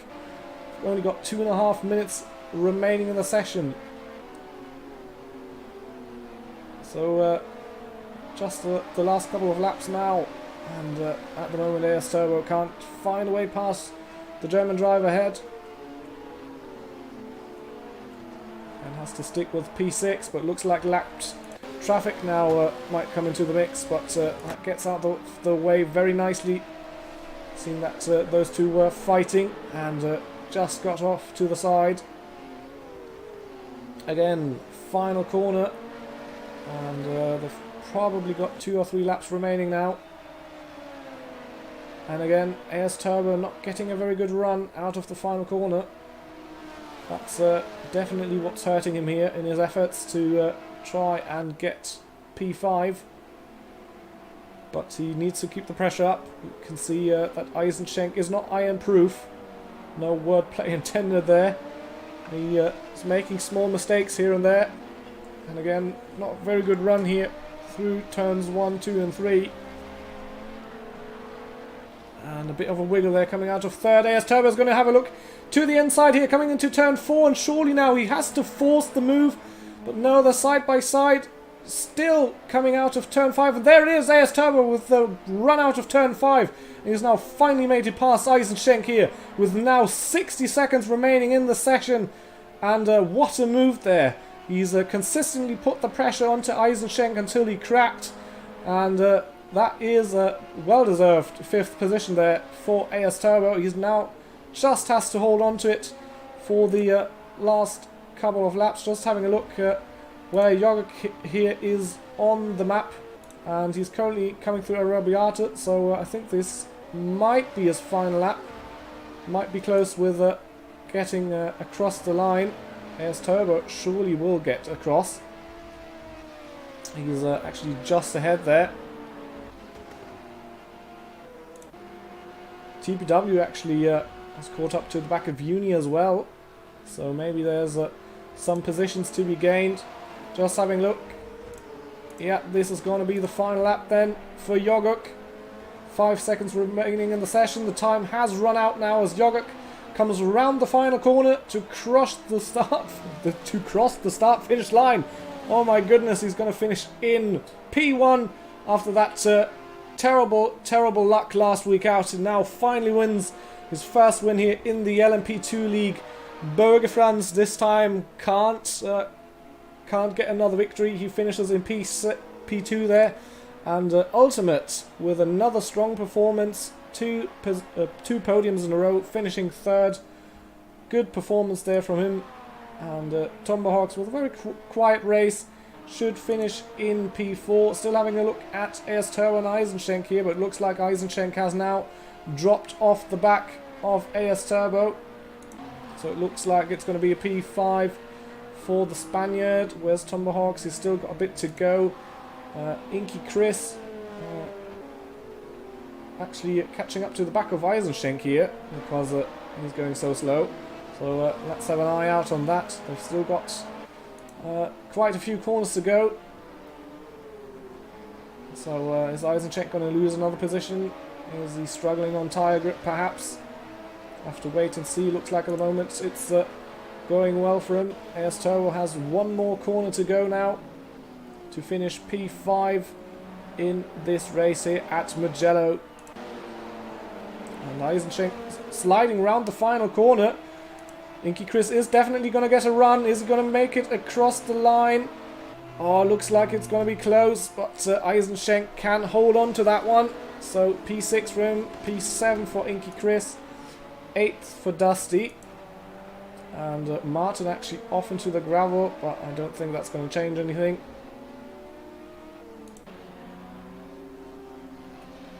And I think Crab actually is already across the line.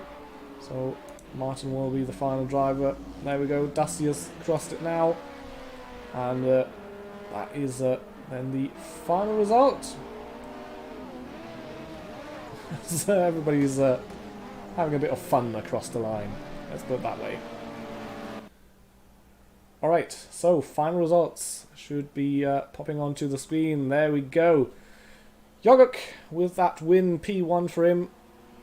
15-second lead there in the end to Burgerfranz in second, Ultimate Kaiser in third. Then we've got Tomahawks, AS Turbo, Eisencheck, Inky Chris, Dusty, WMDR Martin, Crab, Face Grinder, Gwegwin, TPW, Uni, The Gnome, Kiernick, Atomic, Average Boy, Ritvaz and P19 and X's on the final points paying position, and then Fatsgard and Rixie have also finished the race. And I've got JJ Andrix and Admiral Lovrod, who have all retired from the race. Alright, so let's get everything set up for the interviews then. And let's see if we can get the race winner on the mic tonight. That would be great. So there we go. The nice interview screen.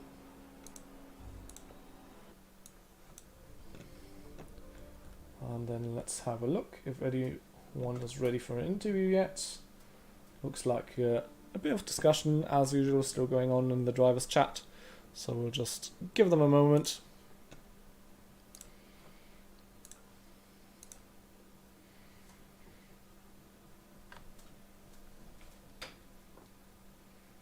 And yeah, looking at the results, obviously Yoguk with that first win, plus the pole position. So a good result there from him, but considering Bogey obviously already has that win and now finished in second, he'll retain, he'll keep the lead of the championship.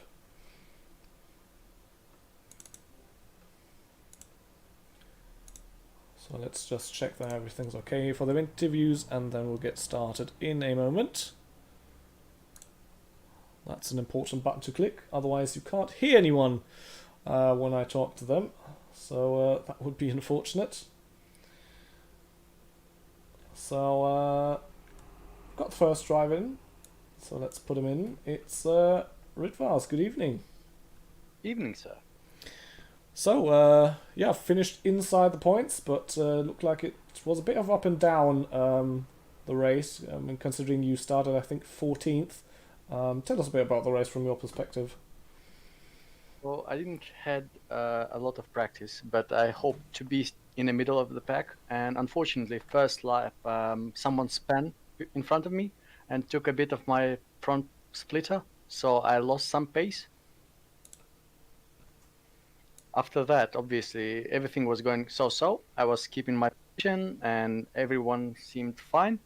But around in the middle of the track, when sunset was coming in, and I did one pit stop, my VR started lagging a bit, and after that I crashed again. Well, technical difficulties then. That's very unfortunate. Hoping that goes better for you next week. I mean, just looking at the calendar, obviously we've got the combined Nürburgring with the Nordschleife. How good is your knowledge of that very long track? Let's say I know half of it, the first half, and the second half was just a hobby drive for me before, but now I'll have to put a bit more attention to it. But since it's narrow, I hope to get good quality time and then just stay as wide as possible. All right. Well, I guess see you next week, and thank you for joining the commentary box. Right, thank you. See you later. And then obviously, first person we definitely want to talk to is our race winner tonight. It's Yogurt. Good evening. Good evening. Obviously, first of all, congratulations to your first race win here in the LMP2 League. I mean, looking at the pace, it probably just was a matter of time, wasn't it, until it all fell together. Yeah, in the first round, there were a bit of difficulties because my McDonald's manager gave me a pretty bad car to drive, which honestly pretty good for the round, but that's just a one-way thing on this league because the rest of the calendar was pretty bad for it. So the manager saw it and he gave us a little upgrade. We went from the RWD to a Nissan now. So yeah, we can fight again. So sounds like a decent upgrade there at the Macca's delivery service. Yeah. I mean, looking at the win and the pace today, I'm pretty sure nothing less than fighting for victories can be your aim for the rest of the season. Probably. I mean, I expected it to be a bit more, challenging, but now we'll see how it goes in the next rounds. It could get more interesting. Oh, so always so humble, Yogurt. I've already commentated on you in other leagues. You always pull the fast laps out of the hat. I don't know how you do it, but incredible lap times sometimes. Yeah, that's why my manager thought that it would be enough with the RWD, but then we found out that I have to do an extra pit stop basically every race of the season because it needs a lot more fuel than the rest of the cars. So, he helped me out. He gave me a faster car, and I'm happy.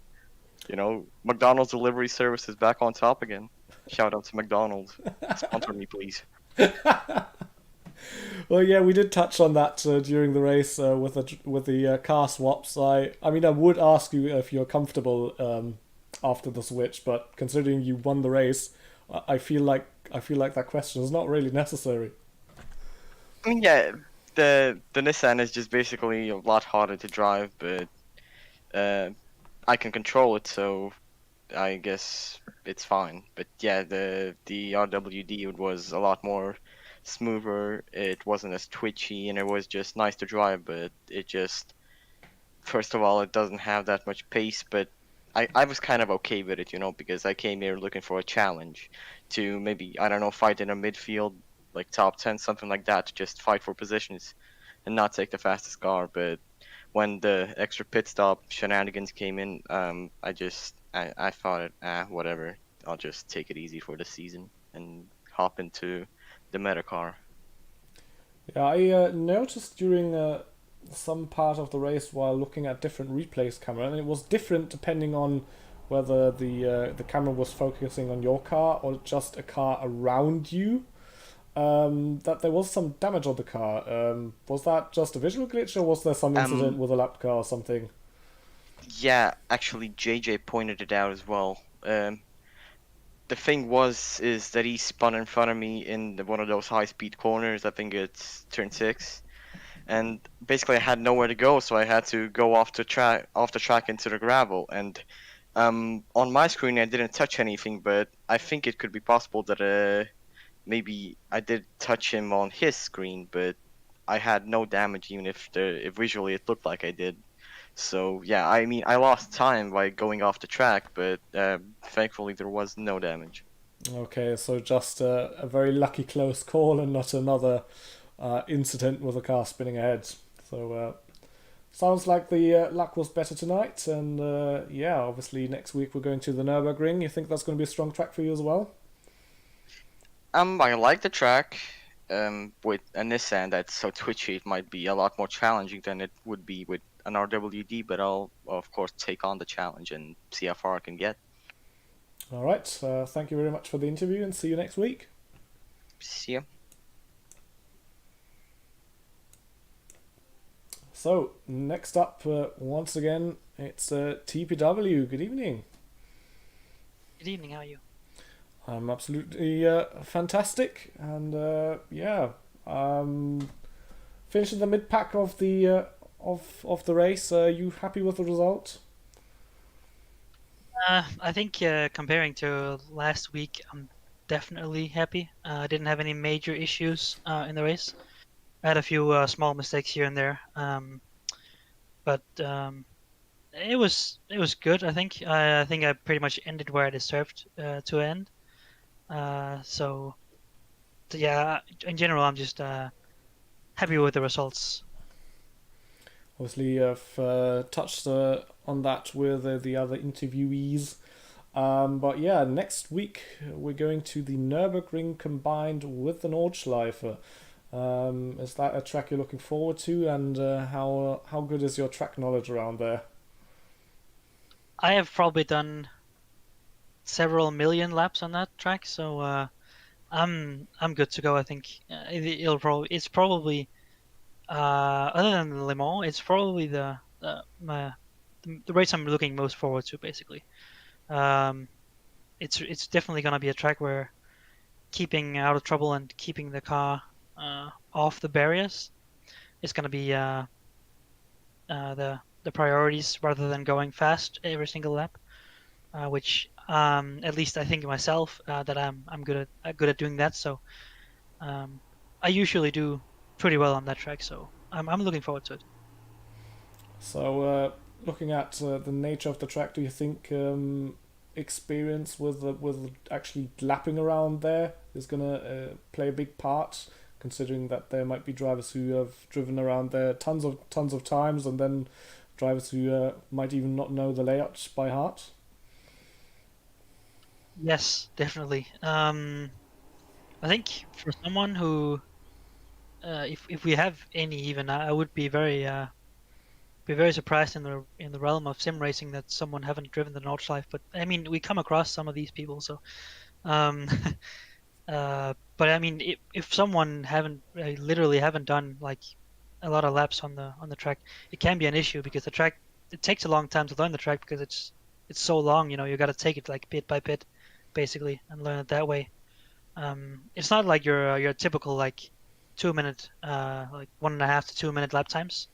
This is like an 8 minute lap time now, so it's basically gonna be about 4 times as long as a regular track. So I would definitely recommend like for anyone who's not driven the track to put in the extra time for preparation and learning the layout, because just learning the layout by heart is probably much more worth than learning to go fast. Because again, as I said, it's all about keeping off the walls and keeping the car from damage. And I think you can go a long way by just keeping out of trouble basically, and let the other people do the mistakes. Yeah, absolutely. So I know some drivers are watching this, so you've heard it. Now go and do it. That's definitely going to help you. All right. Thank you for coming into the interview box, and yeah, I guess we'll see you next week. See you. It was a pleasure being here. All right. Thanks. Bye bye. So next up we have Atomic. Good evening. Well, what a race! Looked like it was a very different affair to last week's one. Tell us a bit about tonight's race from your perspective. Oh yeah, I mean qualifying was amazing. That's probably my best ever qualifying. I was well happy with that. So started P8, I think I was.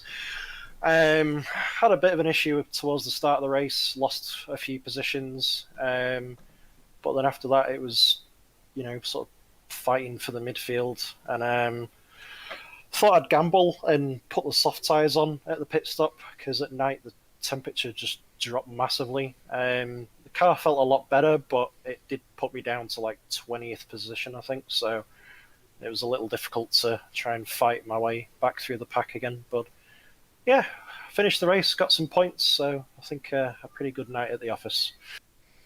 Well, absolutely. Yeah, just having a look at your last couple of performances. Obviously, last time around, not finishing the race this time definitely looked a bit better, although qualifying seemed stronger than the race. What are your expectations of yourself, considering the rest of the season? Yeah, I mean, obviously last week Bathurst, it's not a track that I enjoy. Tonight was a lot better.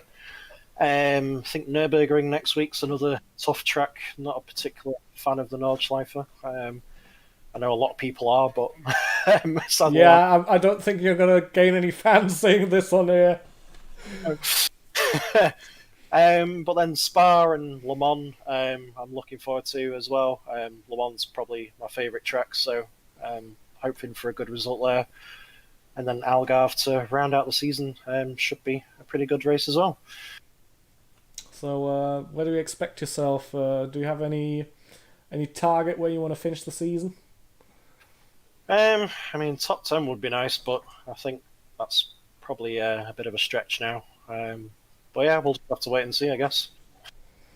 All right, so thank you for joining me in the commentary box, and see you next week. See you next week. Thank you very much. And then, last but not least, it's WMDR Martin. Good evening. Hello. Well, what a race for you tonight, with a lot of ups and downs there. For a time, you were actually behind your teammates who finished in 5th. So, yeah, tell us a bit about your race. Yeah, so I had a beautiful start, to be fair. Passed probably like 5 or 6 people at the start.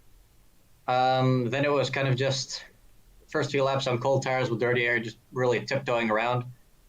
And then the people who I'd passed at the start, who had much better pace than me, they started filtering through, and I made a couple of mistakes. But eventually I settled into like 11th. And at the moment when my teammate got past me, I pretty much let him pass, but then he went wide and we had some contact, which I didn't really expect to happen. But he did a pretty good race as well.